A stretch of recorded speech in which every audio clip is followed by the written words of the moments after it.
This moment lasted 13 seconds. 13 seconds.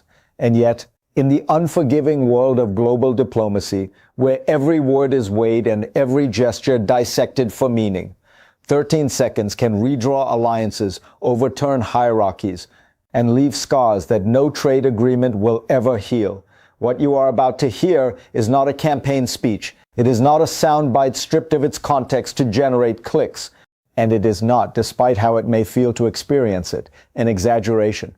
This is the raw reality of power, perception, and the 13 most expensive seconds in the history of modern diplomacy. Welcome. A Canadian Prime Minister just publicly humiliated the President of the United States in front of the entire planet. Not in a hallway, not through a carefully sanitized press release, not through an anonymous advisor. He stood behind a podium, the flags of every major democracy at his back, cameras broadcasting live to every corner of the earth, and he looked in the direction of the American president. Then he delivered a single line, and the entire room, heads of state, foreign ministers, hardened members of the International Press Corps, erupted in laughter at the president, to his face. The footage was viewed more than 90 million times before Air Force One had even left the tarmac. The story was trending #1 in 43 countries simultaneously. And the president's response, it was not measured, it was not calculated, it was raw, visible, unrestrained fury that confirmed word for word exactly what the joke had implied. This was not a prank. This was an execution dressed up as humor. And once you understand the setup, the delivery, the reaction, and what this moment has already done to American authority on the world stage, you will understand why 13 seconds of footage may have inflicted more lasting damage than 2 full years of trade wars and diplomatic breakdowns combined. Let's go back. The G7 summit in Italy, from the very first working session. The atmosphere is tense. The trade war between Washington and its oldest allies is not a background issue on a crowded agenda. It is the only issue. It dominates every bilateral meeting, every working dinner, every whispered exchange in marble corridors. The American president arrives with the same posture he has carried into every international gathering for 2 years. Aggressive, transactional, openly contemptuous of the multilateral rules that the G7 was built to protect. He has spent the first 2 days of the summit publicly berating European leaders over defense spending, threatening new tariffs on Japanese automakers, and telling reporters on the record that the G7 is a waste of time unless America's partners start showing some respect. The other leaders have responded with the careful, practiced diplomacy that has become their default mode when dealing with this president. Polite smiles, non-committal statements, private frustrations whispered behind soundproof doors. But inside the closed sessions where the cameras are not allowed, the atmosphere has been deteriorating for 3 full days. Multiple diplomatic sources describe the same dynamic.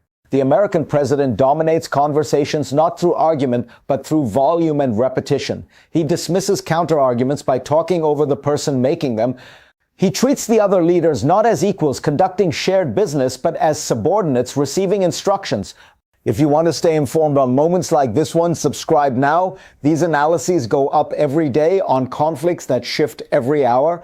And then, during the final working session of the summit, the American president says something about Canada. Multiple people in the room will later describe what follows as the moment everything changed. The session is supposed to be about trade coordination. The Canadian Prime Minister is presenting his country's position on supply chain resilience, a detailed, data-driven framework his team has spent months building. The American president interrupts 14 minutes in. He does not challenge the data. He does not offer a counter-argument. He simply looks around the table at the assembled heads of state and says, and these are the words multiple sources have confirmed, nobody cares what Canada thinks about trade. Canada is a small country that is lucky we buy anything from them at all. If it weren't for the United States, nobody in this room would even know where Canada is. The room goes silent, not the silence of agreement. The silence of leaders who have just heard something so gratuitously dismissive that the normal machinery of diplomatic response cannot process it fast enough. The Canadian Prime Minister says nothing. His expression does not change. His posture does not shift. He holds the president's gaze for approximately 4 seconds with an expression that one Canadian diplomat will later describe as the quietest fury I have ever seen on a human face. Then he returns his eyes to his notes and resumes his presentation as though the interruption had never happened. But behind the scenes, the Canadian delegation is already in motion. His chief of staff pulls the communications director aside and says 6 words he is going to respond at the presser. And what the team begins preparing is something they have never prepared for in the context of a G7 summit. Not talking points, not a rebuttal framework. They prepare for a comedic moment. Because the Prime Minister has told his senior advisor that the President's remark has clarified something he has been considering for months. The era of treating this President with the diplomatic respect normally afforded to the office is over. The decision made in that moment is not to escalate, it is to demote. And in diplomacy, the difference between escalation and demotion is everything. Then came the press conference. Standard G7 configuration, a row of podiums arranged in a gentle arc, the flag and nameplate of each member nation displayed in front of each one. The International Press Corps seated in tiered rows, cameras from every major network on Earth trained on the stage. The American president speaks first. His remarks are characteristically self-congratulatory. He declares the summit a tremendous success. He claims credit for agreements that were negotiated long before his arrival. He describes the other leaders as very impressed with what America has achieved under his leadership. No reference to his earlier comments about Canada. The Canadian Prime Minister's turn comes 40 minutes in. His opening remarks are unremarkable. A summary of Canada's positions on climate cooperation, supply chain coordination, and Arctic governance, delivered in the measured, slightly dry tone that has become his diplomatic signature. Nothing in his manner suggests anything out of the ordinary is coming. Then a Reuters journalist asks the question. Prime Minister, the President suggested earlier today that Canada's role in global trade is insignificant. What is your response? The Prime Minister pauses. A notable pause. It lasts approximately 3 seconds, long enough for the press corps to look up from their notebooks, long enough for cameras to tighten their framing, long enough for the other leaders on stage to glance in his direction. He tilts his head slightly. A faint suggestion of amusement crosses his face, not a smile, not a smirk, just a shift in expression. And then he says, in a tone that is conversational, almost gentle, the President says Canada is too small to matter. Another pause, and yet somehow he spent 2 years talking about nothing else. The silence lasts exactly 2 seconds. Then the room breaks. Genuine, uncontrolled, involuntary laughter erupts from the press corps, from the diplomatic staff, and most devastatingly from the other leaders standing on the same stage. One turns his head away from the cameras, but not quickly enough to hide the grin spreading across his face. Another closes his eyes and presses his lips together, visibly struggling not to laugh. The British Prime Minister looks down at her podium, her shoulders shaking. The Japanese Prime Minister covers his mouth with his hand. The Italian Prime Minister laughs openly, loudly, directly into his microphone. And the American President? His face is captured by 6 different cameras from 6 different angles, and every angle tells the same story. The color rises from his collar to his forehead in a textbook involuntary humiliation response that no one in the room misses. His jaw tightens, his eyes narrow. His hands grip the sides of his podium. He does not laugh. He does not smile. He stands rigid and visibly furious while the room laughs around him. That contrast, the Prime Minister's calm, the room's laughter, the President's visible rage, becomes the image that defines not just the summit, but the entire trajectory of his international relationships. The Canadian Prime Minister does not gloat. He does not pause to savor the reaction. He returns immediately to his measured diplomatic tone. He answers 2 more questions on Arctic policy and semiconductor cooperation and closes his remarks with a standard expression of gratitude.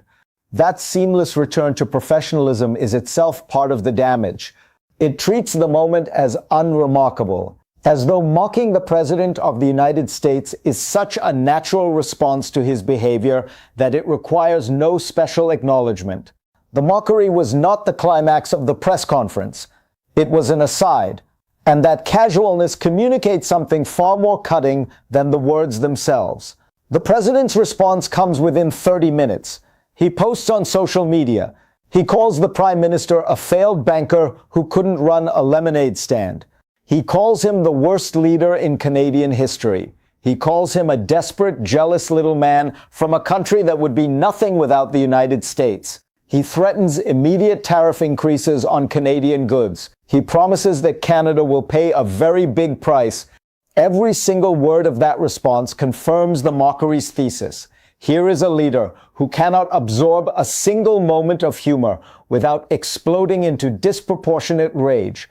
The trap had been built with no exit. Silence would have looked like submission. Rage looks like confirmation.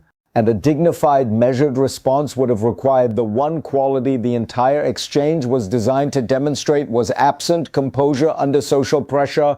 The second viral wave hit within hours. Side-by-side compilations, the Prime Minister's calm delivery, the President's furious reaction, the audio of the room erupting in laughter, told a complete story in under 30 seconds. Provocation, mockery, laughter, rage, confirmation. The diplomatic consequences are less spectacular, but far more consequential. 3 ambassadors from allied nations describe a permanent shift. One calls it the end of performative deference, that practice of treating American positions with a seriousness maintained out of respect for American power. Another describes it as the moment the emperor's new clothes dynamic finally broke. The laughter acknowledged publicly what everyone already knew privately, and once acknowledged, it cannot be suppressed again. A third says, we used to prepare for meetings with the Americans the way you prepare for a meeting with a powerful client. Now we prepare the way you prepare for a difficult family dinner. In the days that followed, 2 planned bilateral summits between the United States and allied nations are quietly downgraded from presidential-level meetings to ministerial consultations. Japan's foreign ministry issues a statement with no reference to American leadership, language that would have been automatic in any previous era. The president of the European Commission says in an interview, Europe's relationship with the United States is important, but importance is not the same as deference. This week reminded us of the difference. Those words become the quiet motto of a diplomatic realignment that had been building for 2 years and that the laughter finally made speakable. American polling shows that 68% of citizens have seen the clip and 52% say the mockery was deserved based on the president's conduct. Among independent voters, 59% say the footage made them less confident in America's standing in the world, not because they blame the Canadian Prime Minister, but because they recognize that a nation whose president is laughed at by its own allies has a credibility problem that transcends any single policy. The CEO of a major American multinational tells the Financial Times, when I am negotiating with European partners and they have all seen footage of their leaders laughing at our president, the dynamic in the room is different, not hostile, amused. And amused is worse than hostile, because hostile means they are still taking you seriously. A Wall Street strategist writes, geopolitical risk is now geopolitical comedy risk. The footage introduces a permanent discount on American credibility. You can argue about trade balances. You cannot argue with a room full of world leaders laughing. Here is where we stand. A prime minister stood at a G7 press conference podium and publicly mocked the president of the United States with a line so precisely constructed that the entire room erupted in laughter. The president's response, rage, personal attacks, retaliatory threats, confirmed every implication of that mockery. The footage has been viewed more than 300 million times. Allied diplomats describe a permanent shift in how they engage with the United States. Foreign policy professionals across the political spectrum acknowledge that something was lost in those 13 seconds that no policy can rebuild. Mockery does not attack a nation's interests. It attacks its gravity, that perception of being serious, that your words carry weight, that your threats mean something, is the invisible infrastructure on which all authority is built. Every leader in that room now carries a visceral physical memory of the moment they laughed at the President of the United States. That memory does not fade. You negotiate differently with someone you have laughed at. You concede less, you push back more, you take their threats less seriously, not consciously, instinctively. That is the true cost of those 13 seconds. The mockery was not the climax of these events. It was an aside, 19 words delivered as a parenthesis. And it is precisely that casualness, that refusal to treat the moment as extraordinary, that says everything about the fragility of the man who became its subject. The president says Canada is too small to matter, and yet somehow he spent 2 years talking about nothing else. The world heard those words, and it is not about to forget them.